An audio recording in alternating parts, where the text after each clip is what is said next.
Welcome to Mi Ka'amcha Yisrael. I'd like to pose a question. What does it mean to live? Not merely to breathe, not simply to move through the motions of our days, but to truly live. This week in Parashat Nizavim, the Torah gives us the answer. Hachayim v'hamavet natati lefanecha, life and death I've placed before you. V'haberacha v'haklala, blessing and the other way. Ubacharta b'chayim, and you shall choose life, lama'an tiyata v'zarecha, so that you and your children may live. At first, the pasuk is perplexing. Who needs to be commanded, really, to choose life? Presented with blessing or the other way, or with death, isn't the choice obvious? Reb Moshe Feinstein Zatzal, with his great clarity, explained, the Torah is not instructing us to choose mere existence. One can eat, sleep, work, breathe, and yet be spiritually lifeless. That's not called living. To choose life is to choose a life of Torah, a life of mitzvot, a life bound to Borei Olam, a life that doesn't fade with time but echoes into eternity. And Rav Moshe, warned of a grave danger, too many parents of moments of strain used to say, Es ist schwer zu sein ein Yid. It's schwer, it's hard to be a Jew. He said those words can destroy generations, for if children grow up believing that Yiddishkeit is heavy, that the Torah is a yoke of burden rather than a crown of joy, one day they'll set it down. But the Torah says differently, B'charta b'chayim, choose life and choose it in such a way that your children will see, they'll feel, they'll know that Judaism, that Yiddishkeit, it's not hard, it's not bitter, it's not heavy, it's luminous. That Torah is the deepest beauty, that the highest privilege, the truest joy. That is the meaning of Lama'an Tihiyah Ata Nizarecha. Not only that you should live, but that your children after you should continue to want to do it. Because when Torah is lived with joy, it becomes irresistible. When mitzvot are lived with vitality, they're contagious.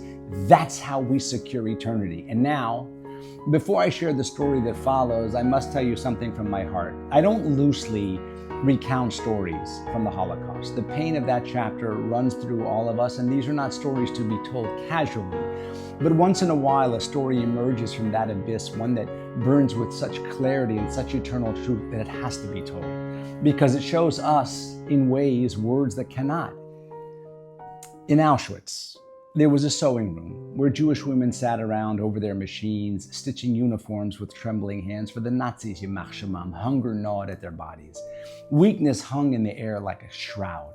That thin broth that they called soup wasn't nourishment, it wasn't food, it was survival itself, and without it, there was no tomorrow. One afternoon, in the grinding rhythm of the machines, a young girl swayed and then she slumped forward and collapsed. The guards, Yimach Shemam, turned instantly, their cold eyes narrowed, fixed on the scene. The other women froze. They all knew the cruel arithmetic.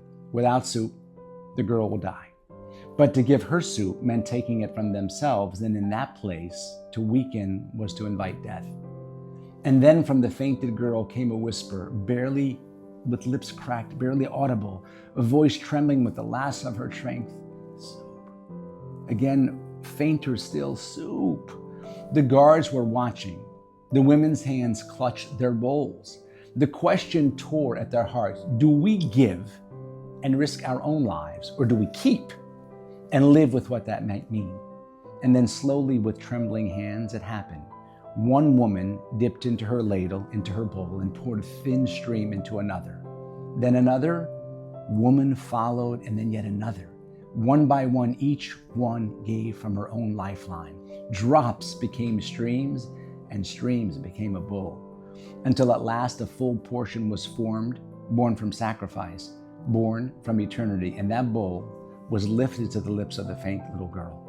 In that room of shadows, under the gaze of the guards, Jewish women chose life, not the fleeting life of the body, but the indestructible life of the neshama. Ladies and gentlemen, this is the command of B'charta b'chayim. Life is not survival alone. True life is when the neshama is alive, when Torah is radiant, when mitzvot are joyous.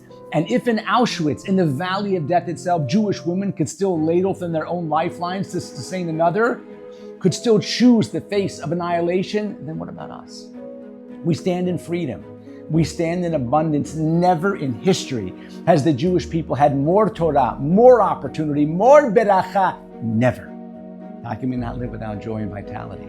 How can we not seize this moment in history to show our children that being a Jew is the greatest gift a human can possess? And choose life.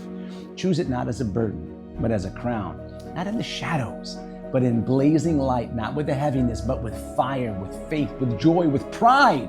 And when we do, then your children and their children, they'll carry this fire in their hearts, a fire that won't dim, it won't fade.